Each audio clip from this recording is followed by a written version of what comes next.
집중해서 여기 한번 보자고요.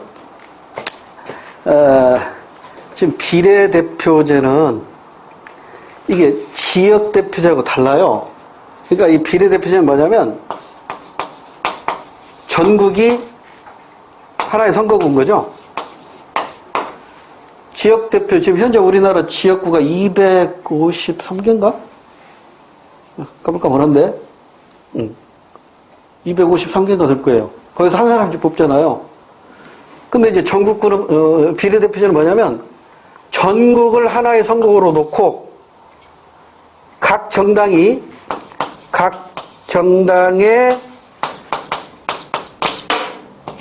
득표 비율로 나눠 갖는 거예요. 일정 숫자를 나눠 갖는 거라고. 지금 우리가 300명인데 253명이던가? 그럼 빼면 47명인가? 숫자가 중요한 건 아니에요. 지금 우리나라 국회의원이 300명 뽑기로 돼 있고, 그 다음에 지역에서 253명을 뽑아요. 그러니까 전국에 몇 개의 선거구가 있는 거예요? 253개의 선거구가 있다고. 이걸 누가 정해요? 국회에서 정한다고. 그리고 300명 중에서 253명을 빼면 47명이 남잖아요. 이 47명은 이걸 전국을 하나의 선거구로 보는 거야. 그래서 이걸 전국구공이라고 하는 거예요. 전국을 하나의 선거구로 보고 각 정당이 얻은 득표수 비율로 이걸 47명을 쪼개서 나눠 갖는 거라고. 근데 여기 이제 봉쇄 조항이라는 거 있는데 이건 나중에 설명할게요. 문제 풀면서. 지금 설명하면 또 복잡해지니까 지금 몰라도 되고. 그건 뭐냐면 득표수 비율이 일정한 퍼센트를 넘어야 돼요. 3%인가? 하여튼 그 봉쇄 조항은 나중에 얘기하기로 하고. 그러면 우리가 지역구 의원하고 전국구 의원을 동시에 뽑잖아요. 근데 이 지역대표적 비례대표 국회를 뽑을 때 하나의 선거지 선거지에다가 지역대표제와 비례대표를 같이 뽑게 하는 방법이 있고, 이게 무슨 말이냐면 이거예요. 1인 1표제는 뭐냐면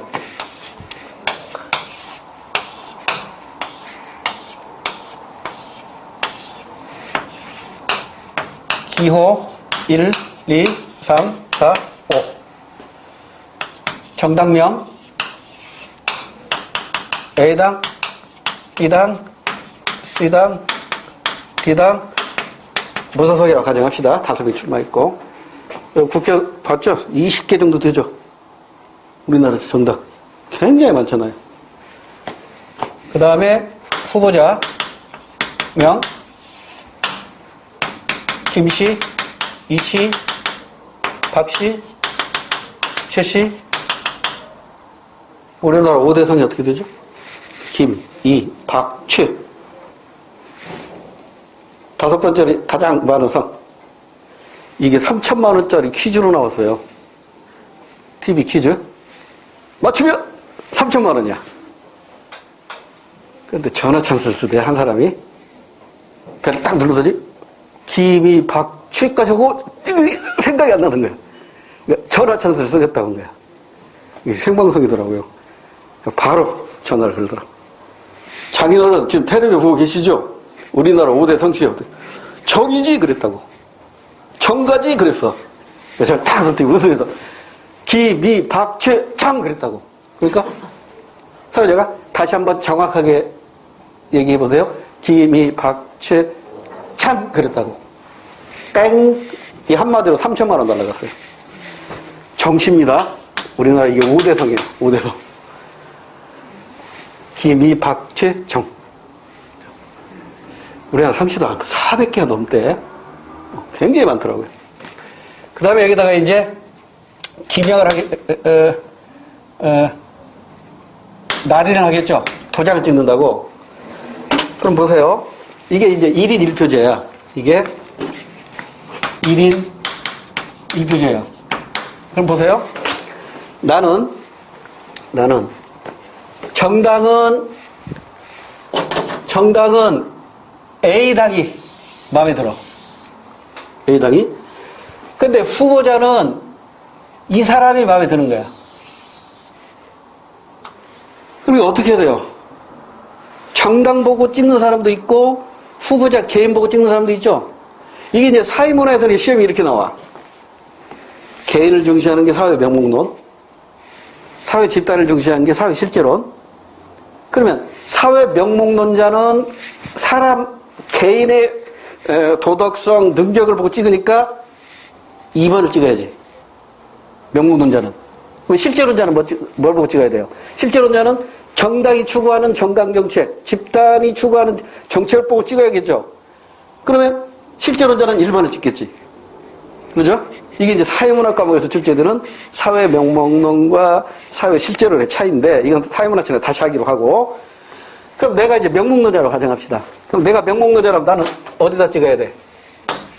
여기에다가 날인하겠죠? 도장 딱 찍겠지? 그 순간 내 표는 이 사람한테 가고 이 정당한테 가는 거야. 내 표가 지역구원을 뽑을 때는 이 아무개한테 가지만 비례대표제, 이 전국구원을 뽑을 때는 내가 싫어하는 B당으로 간다고. 그래서 어떤 선거 원칙이 입이 드는 거야? 직접 선거 원칙이 입이 되잖아요. 내 표가 직접 A당으로 안 가고 있잖아.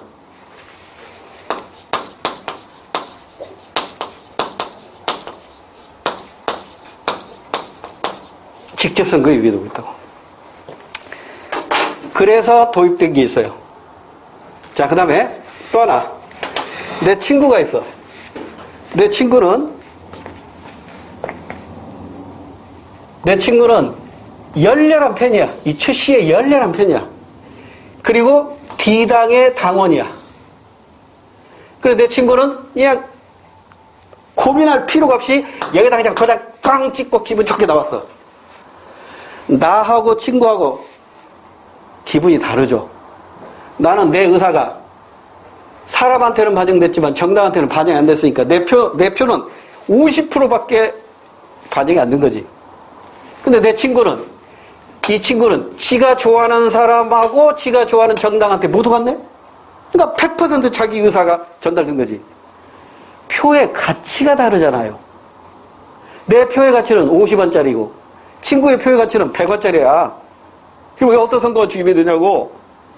평등하지가 않잖아. 표의 가치가 다르잖아요.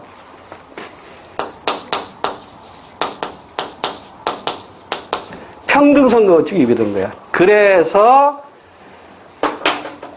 이거 안 되겠다. 1인 1표지가 안 되겠다. 그래서 독일에서 실시하고 있는 정당 명부제 투표 방식을 우리나라에서 컨닝을 합니다. 컨닝을 해요. 독일식 정당 명부제. 이게 정당 명부제라는 거예요. 얘를 도입을 해요. 이게 1인 2표제야. 그러니까 1인 2표제는 이제 이거지.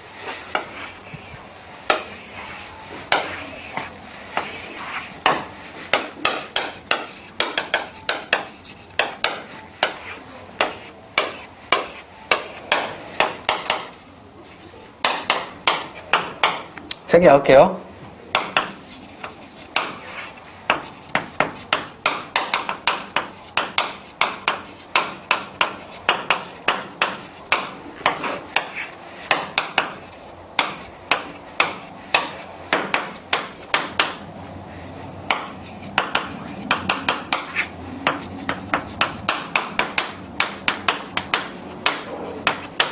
이렇게 된다고? 그럼 두 장 다 받으셨죠? 그럼 이제 정당, 이거 뭐야? 비례대표 의원 뽑는 거라고. 그럼 내가 좋아하는 정당. 나는 A당 좋아했잖아. 그럼 A당에다가 이렇게 찍고. 그 다음에 후보자는 이씨 좋아했잖아. 그러면 이씨에다가 이렇게 찍으면 내 표는 100% 나의 의사가 반영된 거잖아요. 직접 선거 원칙이 도입이 안 되고 평등 선거 원칙이 도입이 안 되잖아요. 그래서 이렇게 바뀌어졌다. 네, 요게 시험문제 나왔던 거야. 어떤 선거 원칙이 위배되기 때문에? 직접 선거와 평등 선거 원칙이 위배되기 때문에 1인 2표제가 등장했다. 됐죠? 자, 그러면 이제 다시 이쪽으로 와서 지금 다수 대표제와 소수 대표제는 모두 지역에서 대표를 뽑는 거라고 그랬죠. 그 다음에 비례대표제는 지역이 아니라 전국을 하나의 선거구로 해가지고 각 정당에서 득표수 비율로 나눠 갖는 거라고 그랬죠. 그러죠?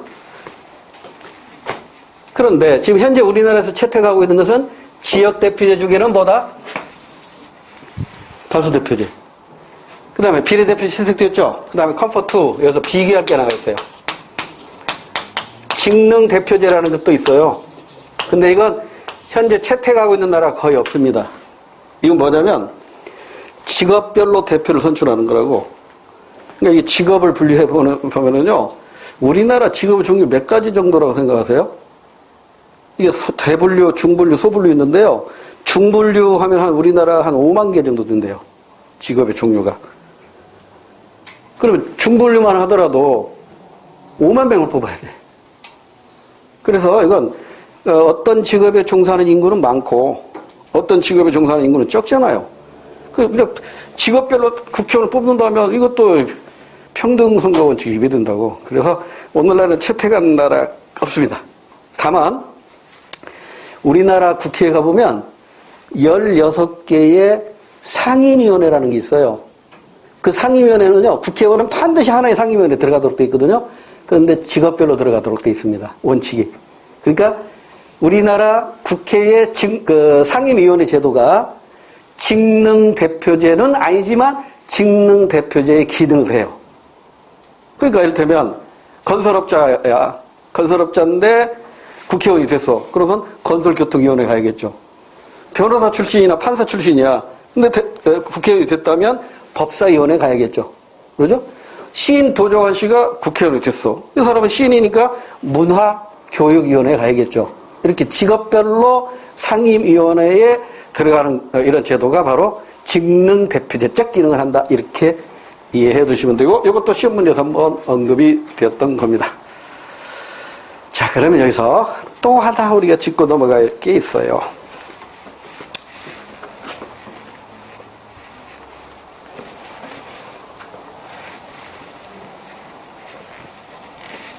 그건 뭐냐면,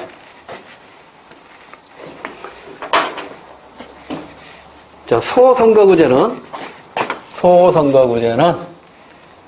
득표를 가장 많이 얻은 사람이 한 명, 1등만 당선이 되니까 다수 대표제와 연결이 되는데, 이때 다수 대표제로서 이 선출 방식이 두 가지가 있어요.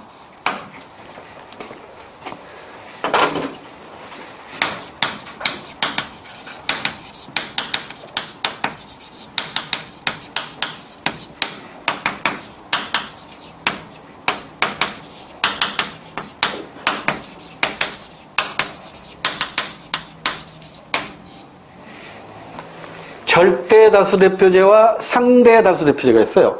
상대 다수 대표제를 다른 말로는 단순 다수 대표제라고 하는데, 현재 우리나라에서 채택하고 있는 건 뭘까요? 현재 우리나라에서 채택하고 있는 것은 상대 다수 대표제입니다. 그럼 어떻게 다르죠? 절대 다수 대표제는 과반수를 확보해야 당선이 됩니다. 아까 과반이 뭐라고 했어요? 51% 이상을 얻어야 확보할 수 있다고.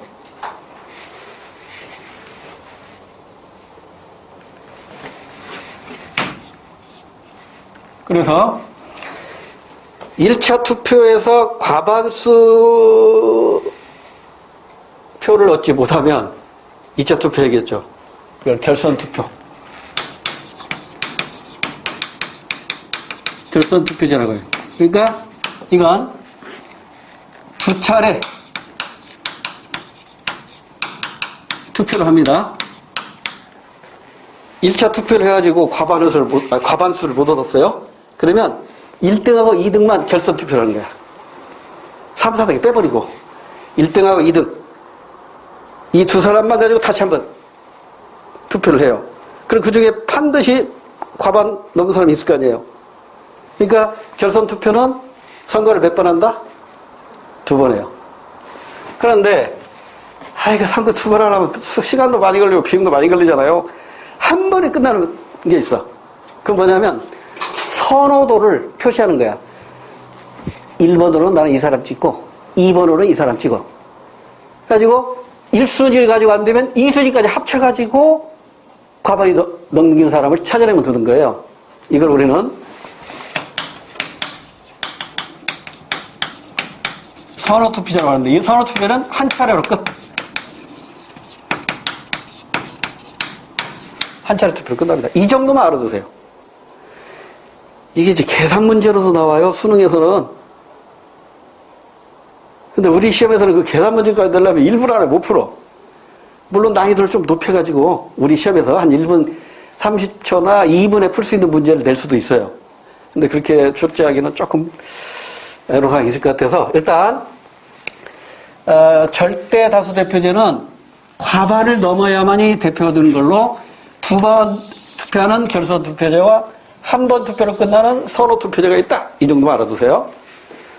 그 다음에 이제 우리나라 모든 소선거구제 채택하고 있는 모든 다수 대표제는 상대 다수 대표제. 이건 뭐예요?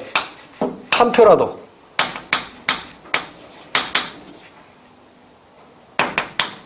많은 득표자가 대표가 되는 거예요.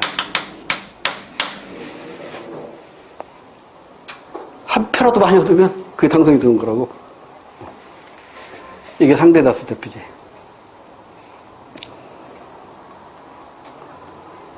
이제 연결이 됐죠? 취임은 이제 이 정도로 소선거구제와 다수 대표제, 중대선거구와 소수 대표제, 지역 대표제, 비례 대표제.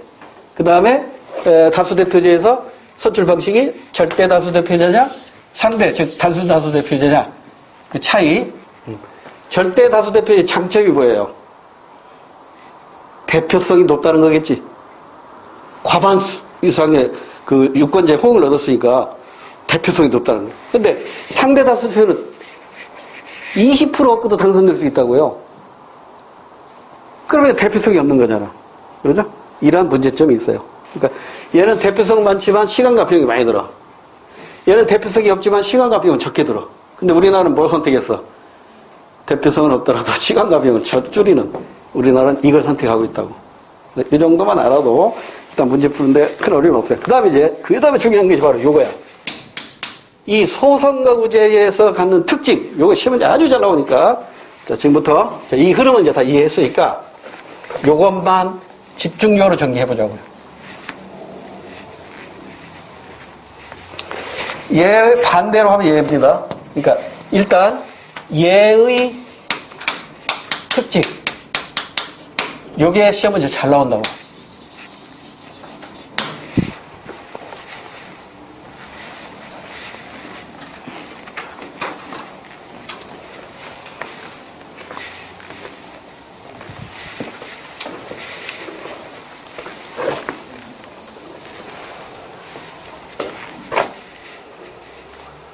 자, 소선거제의 특징만 먼저 기회가 치면 중대선거구는 반대로 생각하면 되는데 시험 문제는 거의 99%가 소선거구제 가지고 출제를 합니다.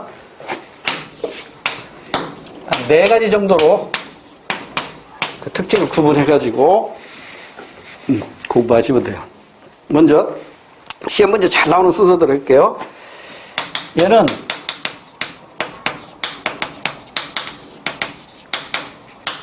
사표가 많아요. 사표가 뭐냐면 한자로 쓰면 죽을 사자죠. 죽은 표라고, 죽은 표. 그러니까 낙선자에게 던져진 표. 이게 사표예요. 그럼 보세요. 중대선거구하고 비교해보면 얘들이 당선됐죠. 얘들이 사표가 되는 거라고.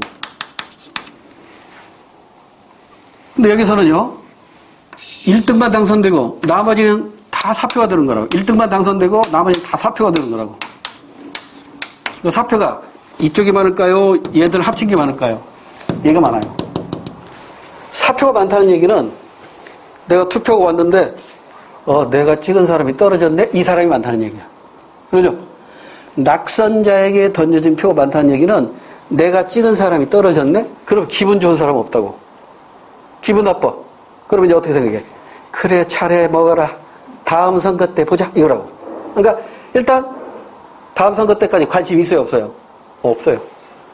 잘 헤쳐먹어. 하고 싶은 대로 해. 다음엔 안 찍어줘. 다음에는 우리 편 찍을 거야. 그러니까 이게 사표가 많은 만큼 정치적 무관심도 많아요. 정치적 무관심이 높아진다고. 그 다음에 이걸 이해하기는 조금 어려운데 나중에 이제 우리 기출문제 그런 게 나와 있는지 모르겠는데 다음에 이제 단원면 문제 풀 때는 나옵니다만 수능에서는 이게 시험 문제 눈에 띄게 나오고 있는데 그건 뭐냐면 이게 득표율하고요 의석률이 달라. 여러분 득표율이 높으면 의석률도 높아야 할 거 아니에요. 그런데 그 정당이 얻은 득표율은 많은데 전부 아슬아슬하게 2등으로 당선돼. 2등으로 떨어져. 그러면 득표율은 높은데 의석률은 어떤 거야? 따진 거지. 이해됐어요? 그래서 이 경우에 과대 대표 문제와 과소 대표 문제가 발생해요. 과대 대표는 뭐예요? 과대 대표. 득표율은 적어도 당선된 사람이 많아. 그럼 이거 과대된 거지, 과대. 네? 득표율은 적은데 국회의원 당선된 사람이 많아요. 그리고 과대 포장된 거지. 반대로 득표율은 많은데 아이고 이거 떨어진 사람이 많아. 득표율은 많은데 떨어진 사람이 많아. 과소 대표가 된다고. 왜 이러한 과대 대표 문제나 과소 대표 문제가 발생할까? 그 원인은 얘 때문에 그렇다고요. 사표가 많기 때문에 그래요. 이거 나중에 표 분석하는 문제가 있어요. 그 나중에 단원별 문제 풀 때 그 표 분석하는 문제로 여러분에게 설명드릴 겁니다. 그래서 이러한 현상을 뭐라고 하냐면 바이아스 현상이라고 하는데 이게 바이아스라는 게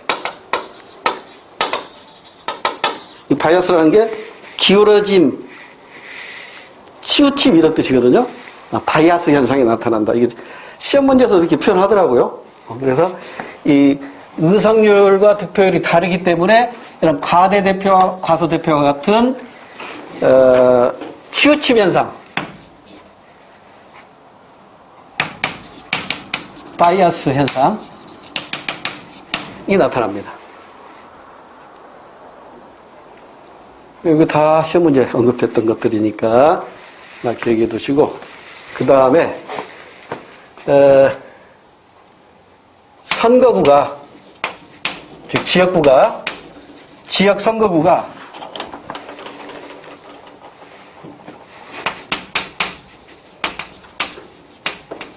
좁은 편이에요, 넓은 편이에요?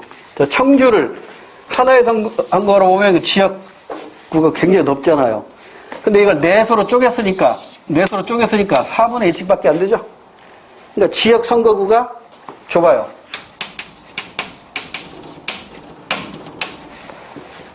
지역 선거구가 좁다. 지역 선거구가 좁다 보면은 좋은 점도 있고 나쁜 점도 있어요. 좋은 점은 뭘까요? 좋은 점부터 해볼까요? 선거 관리가 용이하겠죠. 선거 관리가 쉬워요. 말을 바꾸면 선거 비용이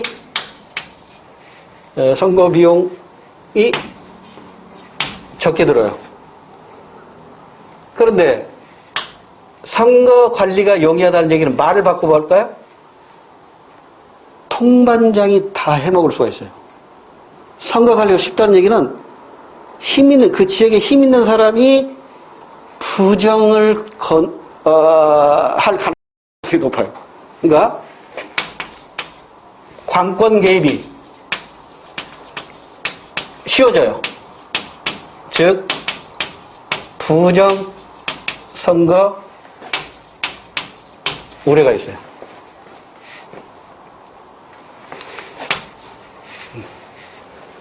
또 지역 선거가 좁다 보니까 전국적 인물이 당선이 돼요? 지역적 인물이 당선이 돼요? 지역적 인물이 유리하다고. 그러니까 능력이 없어서 당선될 수 있어요. 왜? 동네에서 청소 잘하고 인사 잘하면 당선돼 버려요. 뿐만 아니라 혈연, 지연, 학연의 영향을 많이 받아요. 그래서 연고주의 우려가 있고, 이 연고주의라는 게 뭐죠? 지연, 학연, 혈연. 나랑 고향이 같으니까, 나랑 같은 고등학교나 대학교 나왔으니까, 나와 같은 성씨니까, 우리 집안이니까.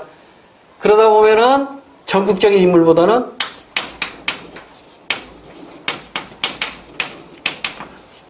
지역적 인물이 당선이 돼요. 그러니까 여기서 지역적 인물을 다루면 무능력하더라도 무능력자가 당선될 가능성이 높다는 거죠. 무능력하더라도 그 동네에서 인심을 얻으면 당선될 가능성이 높아요. 다음 세 번째는 한 명을 뽑으니까, 하나의 선거에서 한 명 뽑으니까 집권당이 유리할까요? 야당이 유리할까요?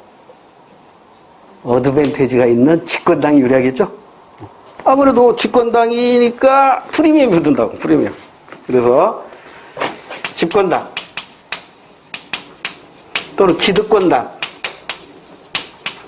또는 여당, 집권당, 기득권당, 여당이 유리해요.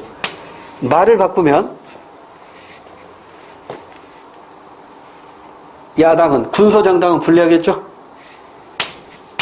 군소정당은 불리해요. 그러면 군소정당은 뭉쳐야 살아, 흩어져야 살아? 뭉쳐야 산다고. 여당, 집권당, 기득권당, 이 특권당에게 대항하려면 야당은 뭉쳐야 된다고, 일단. 그러면 양당제가 확립이 되겠죠. 다당제가 아니라 정당이 크게 둘로 쪼개진다고. 여당 대 야당의 대결 구조로 간다고. 양당제가 확립이 돼요. 양당제가 확립이 되면 다당제와 비교했을 때 전국이 안정될까요? 불안해질까요? 안정되겠지.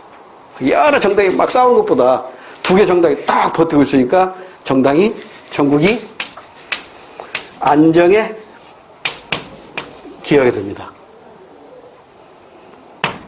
그런데 여기까지 유리한데 군소정당이 불리하다는 얘기는 말을 바꾸면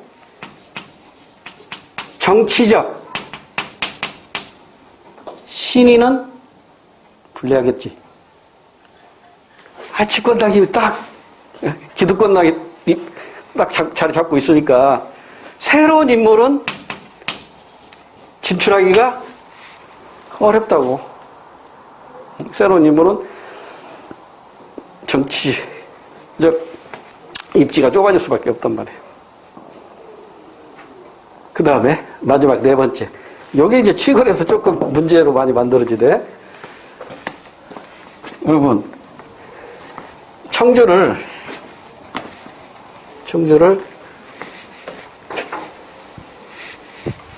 넷으로 쪼개는데, 자, 청주를 넷으로 쪼개는데 이렇게 쪼갤 수도 있고,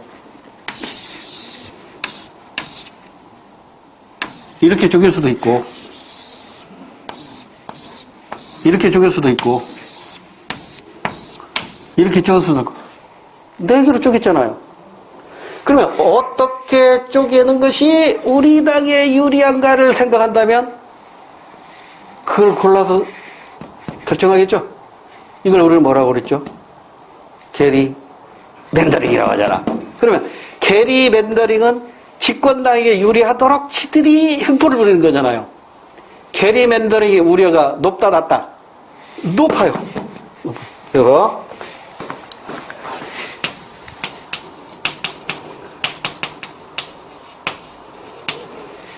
게리 맨더링의 우려가 있다는 게 이 소선거구제의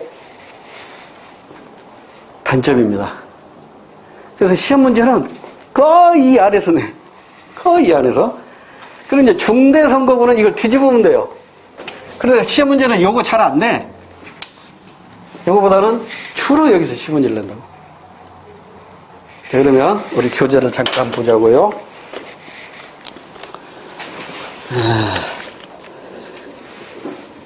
이제 어디로 가야 되냐면 66쪽을 보세요. 66쪽. 선거구제도 해가지고 소선거구 대 중대선거구 얘기했죠. 자, 장단점 쪼개놨는데 제가 이 네 가지로 설명한 게 네 가지로 쪼개놓은 게 여기 하나 다 장단점 들어있는 거예요. 이걸 가지고 좋은 점, 나쁜 점 판단하면 되는 겁니다. 그 다음에 오른쪽 페이지는 무시하세요. 지금 계산 공식 무시하세요. 득표율하고 의석률. 득표율하고 의석률이 비슷하게 나가야 바람직한 거죠. 그건 중대선거구에서는 가능한데 소선거구에서는 불가능해요. 소선거구에서는 의석률하고 득표율하고 일치할 수가 없다니까요. 이 불일치가 나타난다고. 그래서 과대대표 될 수도 있고 과소대표 될 수 있어요. 우리 문제 하나 봅시다. 15번 문제 한번 볼까요? 79페이지 15번 문제 보세요. 15번 표는 최근에 실시된 어떤 나라의 국회의원 선거 결과입니다. 옳지 않은 걸 찾으래요. 선거구 몇 개예요? 가불, 병정, 무 5개죠. 근데 의석수 몇 개예요? 선거 결과 총 의석수 2개, 4개, 1개, 3개 합치면은 8개인가요? 아니, 10개인가요? 2, 4, 1, 3, 10개죠? 그러면 선거구는 5개인데 의석수는 10개니까 중선거구제죠. 소선거구제 아니잖아. 그러죠? 그러니까 여기서는 뭐 의석률과 득표율 그 문제가 발생하지 않아요. 그러면 그리고 사표도 많은 편이에요, 적은 편이에요? 소선거구제와 비교했을 때 적은 편이겠죠? 그러면 이번에는 다른 문제 하나 볼게요. 10번 문제로 와보세요. 오늘 나중에 풀 문제인데 간단히 볼게요. 가 국가를 보면 A, B, C, D 당이 있고 득표율하고 의석률하고 비교해 보세요. 가 국가 득표율하고 의석률하고 다르죠. 그러니까 A 당은 40% 득표를 가지고 100명 중에 60명을 당선시켰잖아요. A 당은 과대대표된 거죠. B당은 과대대표된 거죠. C당은 20% 얻었는데 한 명도 없어요. D당도 10% 얻었는데 한 명도 없어요. 이건 과소대표된 거죠. 이 나라는 어떤 선거구제일까요? 소선거구제겠죠. 이와 같이 득표율하고 의석률이 다르게 나타나는 게 바로 소선거구제예요. 그런데 나 국가를 보세요. 득표율하고 의석률이 똑같죠? 그러죠? 이것은 소선거구제는 아니겠죠. 비례대표제라면은, 비례대표제이거나 아니면 소선거구제는 아니겠죠. 이런 식으로 이해하시면 됩니다. 그래서 나중에 이런 도표 분석 문제도 가끔 출제가 되니까 따로 제가 뽑아서 문제 풀이해 드릴 거고요. 자, 이제 68페이지로 오세요. 대표 결정 방식, 이걸 대표의 원리라고 한다고 그랬죠.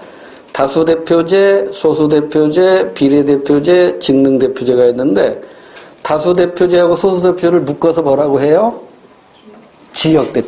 지역대표제라고 하죠. 근데 현재 우리나라는 지역대표제로 다수대표제가 채택되었어요. 왜? 소선거구제니까. 하나만 빼고 기초의회 의원 선거만 빼고는 전부 소선거구제입니다. 자, 그럼 다수대표제에서 상대다수 대표제와 절대다수 대표제로 구분하고 우리나라는 전부 상대다수 대표제를 채택하고 있습니다. 그 다음에 절대다수 대표제는 결선 투표제가 있고 선호 투표제가 있는데 결선 투표제는 2번 투표하죠. 선호 투표제는 한 번으로 끝나죠. 그 정도만 알아두세요. 일단. 그 다음에 소수 대표제, 이건 중대선거구와 연결이 되죠. 득표가 많지 않지만 소수로 득표했지만 대표로 당선될 수 있다는 것이고 우리나라는 유일하게 딱 하나가 있다고 그랬어요. 기초의회 의원 선거. 그 다음에 이제 비례대표제 아까 말씀드렸죠. 이건 전국을 하나의 선거구로 보고 각 정당이 하든 득표수로 해요. 득표수 비율로 해요. 득표수 비율로 합니다. 득표수 비율로 배분 받습니다. 그런데 이게 1인 1표제가 있었고 1인 2표제로 지금은 바뀌었다고 그랬죠. 그것은 헌법재판소에서 헌법 불합치 판결을 내렸기 때문인데 왜 헌법 불합치 판결을 내렸다고 그랬어요? 직접 선거에 위배되고 평등 선거에 위배됐기 때문에 아까 그 원리는 제가 말씀을 드렸으니까 그 참고하시면 되고요. 자, 비례대표제의 장단점을 한번 읽어보세요. 그다음에 직능대표제는 우리나라 태어나 거의 없습니다. 그다음에 오른쪽 페이지 다수대표제, 소수대표제, 비례대표제, 직능대표제 이것도 한번 읽어보시고 장단점 읽어보시고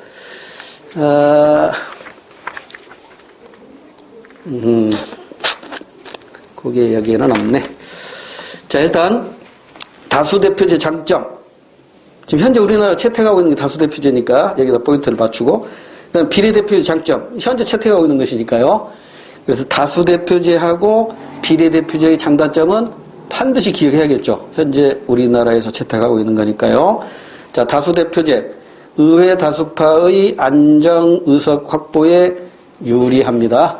이게 긍정적인 측면이라면 단점, 다수대표의 단점. 사표가 많아서 소수의 의견이 무시될 우려가 있다. 그다음 비례대표제.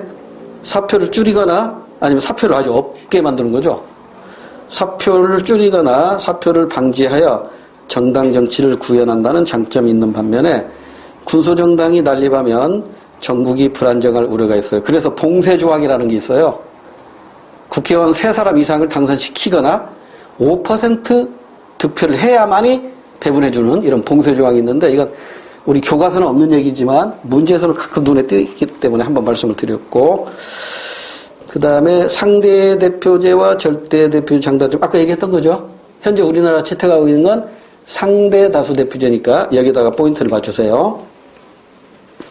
그 다음에 1인 2표제 아까 말씀드렸던 거 1인 1표제에서 1인 2표제로 바뀌어진 이유가 직접선거와 평등선거에 위배된다는 헌법재판소의 헌법불합치 판정 때문이다. 그래서 한 장 넘기면 독일식 정당명부 비례대표제 그 도입 배경이 나와 있고요.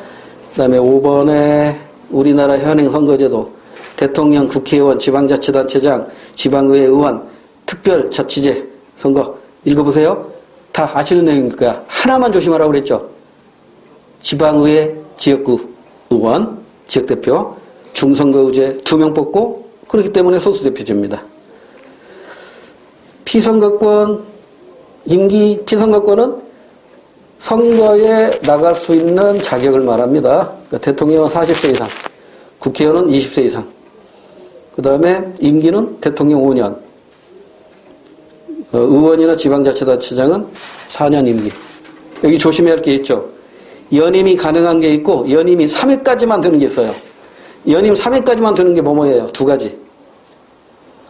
지방자치단체장하고 특별자치제 선거, 교육감 선거. 그러니까 광역자치단체장, 기초자치단체장, 교육감 선거.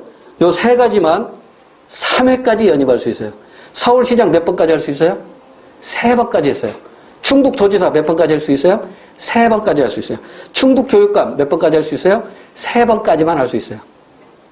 그 얘기입니다. 그래서 광역자치단체장이나 기초자치단체장, 그러니까 충북도지사도 3번 하고 충북도지사, 청주시장도 3번까지 할 수 있겠네. 청주 교육감도 3번까지 하겠네. 광역자치, 지방자치, 기초자치, 그 다음에 교육감. 이 세 사람만 3번까지 할 수 있고요. 나머지는 전부 연임 가능입니다. 딱 하나. 한 번으로 끝나는 게 있죠. 대통령. 대통령 연임 불가. 딱 한 번으로 끝납니다.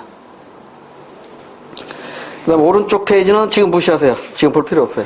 이런 것까지는 시험 문제 언급하지 않으니까. 제일 밑에 봉쇄조항 나왔네요. 비례대표에서 의석은 5석 이상이 되어야 배분받을 수 있고, 득표율은 정당 득표율은 3% 이상이 되어야 배분받을 수 있다. 자, 오늘은 여기까지 하고요. 다음 시간에 간단하게 마무리하고, 그 다음 나머지는 별로 어려운 거 없어요. 이익 집단, 사실입니다. 이거 별로 어려운 거 없고, 그 다음에 3단원부터, 헌법부터 또 중요한 게 나와요. 그래서 다음 시간에는 2단원 마무리하고, 문제 풀고, 헌법 들어갈 거예요. 수고하셨습니다. 다음 주에 뵙겠습니다.